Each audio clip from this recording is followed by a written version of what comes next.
Nahum, chapter 1.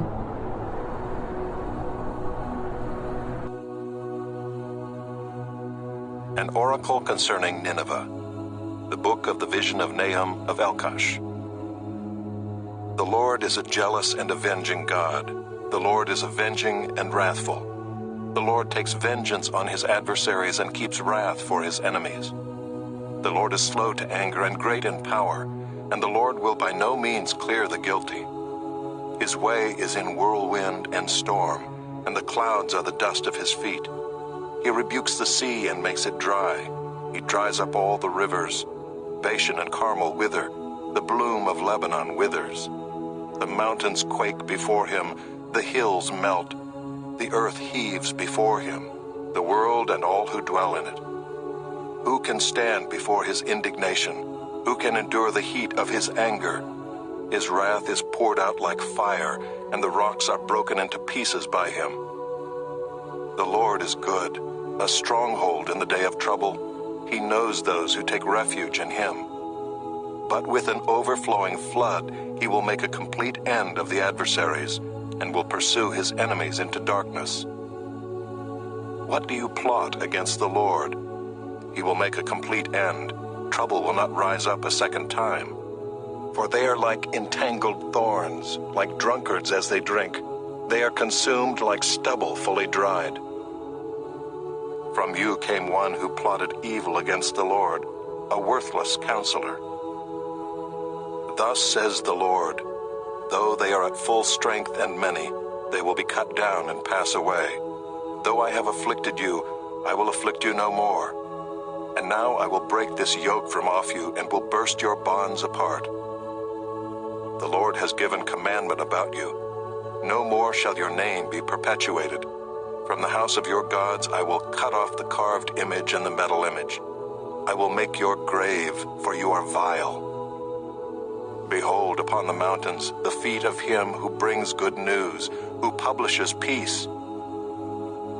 Keep your feasts, O Judah, fulfill your vows, for never again shall the worthless pass through you. He is utterly cut off.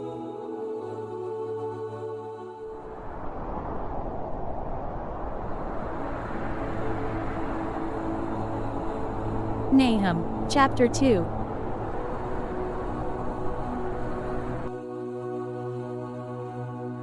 The scatterer has come up against you. Man the ramparts, watch the road, dress for battle, collect all your strength. For the Lord is restoring the majesty of Jacob, as the majesty of Israel, for plunderers have plundered them and ruined their branches. The shield of his mighty men is red, his soldiers are clothed in scarlet. The chariots come with flashing metal on the day he musters them. The cypress spears are brandished. The chariots race madly through the streets. They rush to and fro through the squares. They gleam like torches. They dart like lightning. He remembers his officers. They stumble as they go. They hasten to the wall. The siege tower is set up. The river gates are opened. The palace melts away. Its mistress is stripped. She is carried off, her slave girls lamenting, moaning like doves and beating their breasts. Nineveh is like a pool whose waters run away. Halt, halt, they cry, but none turns back. Plunder the silver, plunder the gold. There is no end of the treasure or of the wealth of all precious things. Desolate, desolation and ruin. Hearts melt and knees tremble. Anguish is in all loins. All faces grow pale.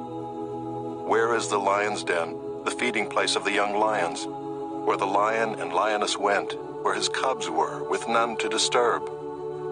The lion tore enough for his cubs, and strangled prey for his lionesses. He filled his caves with prey, and his dens with torn flesh. Behold, I am against you, declares the Lord of hosts, and I will burn your chariots in smoke, and the sword shall devour your young lions. I will cut off your prey from the earth, and the voice of your messengers shall no longer be heard.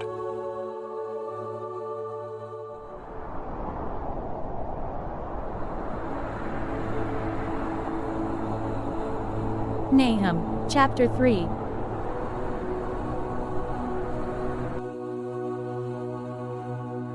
Woe Woe to the bloody city, all full of lies and plunder, no end to the prey. The crack of the whip and rumble of the wheel, galloping horse and bounding chariot, horsemen charging, flashing sword and glittering spear, hosts of slain, heaps of corpses, dead bodies without end, they stumble over the bodies. And all for the countless whorings of the prostitute, graceful and of deadly charms, who betrays nations with her whorings and peoples with her charms.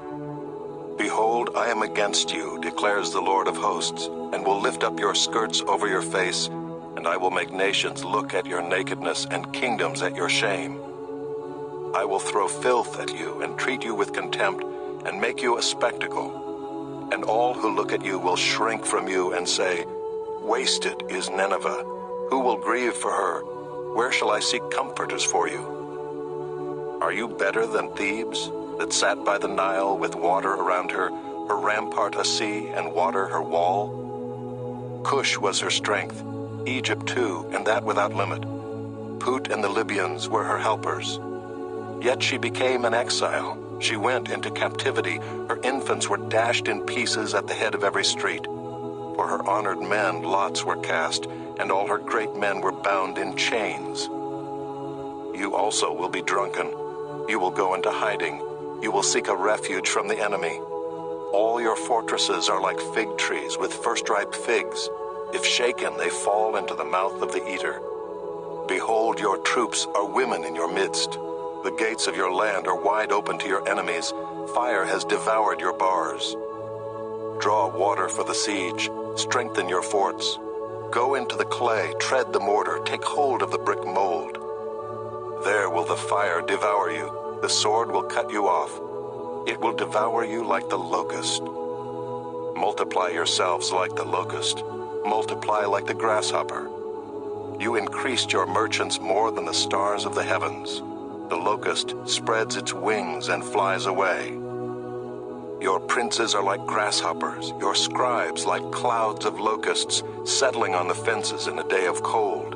When the sun rises, they fly away. No one knows where they are. Your shepherds are asleep, O king of Assyria. Your nobles slumber. Your people are scattered on the mountains with none to gather them. There is no easing your hurt. Your wound is grievous. All who hear the news about you clap their hands over you. For upon whom has not come your unceasing evil?